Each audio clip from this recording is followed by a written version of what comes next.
صلو علی محمد و آل محمد۔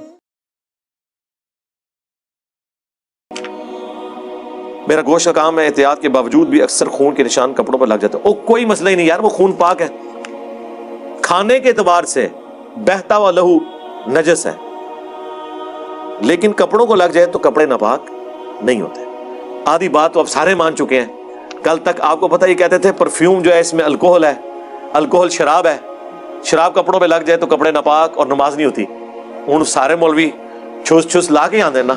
ہاں، اب انہوں نے کہا کہ نہیں، وہ تو امام حنیفہ کا فتویٰ ہے کہ الکوہل یا شراب پینا حرام ہے، شراب کپڑوں کو لگ جائے تو خود شراب اس اعتبار سے نجس نہیں ہے۔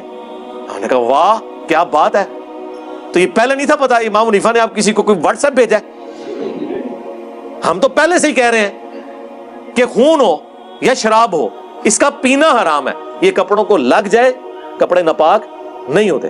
صحابہ کی زندگیاں تو جنگوں سے عبارت تھی، وہ یہ رسک لے سکتے تھے کہ وہ ہر وقت اپنے کپڑے بدلتے رہتے۔ اس زمانے میں تو میڈیکل سائنس نے اتنی ترقی نہیں کی ہوئی تھی، خون اتنی آسانی سے رکتا بھی نہیں تھا، کئی صحابہ کی ڈیتھ ہو جاتی تھی۔ آج کے دور میں وہ زخم ہو تو کتنے لوگوں کی جان بچائی جا سکتی ہے، جو اس زمانے میں لوگوں کا خون رکتا نہیں تھا، لوگوں کی ڈیتھ ہو جاتی تھی۔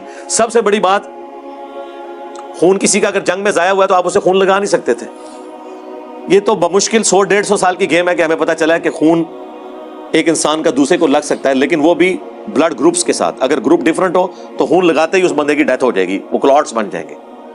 یہ تو اللہ تعالیٰ جزائے خیر دے بغداشی والے بزرگوں کو، انہوں نے یہ گروپ خون کے جو ہیں وہ دریافت کیے ہیں۔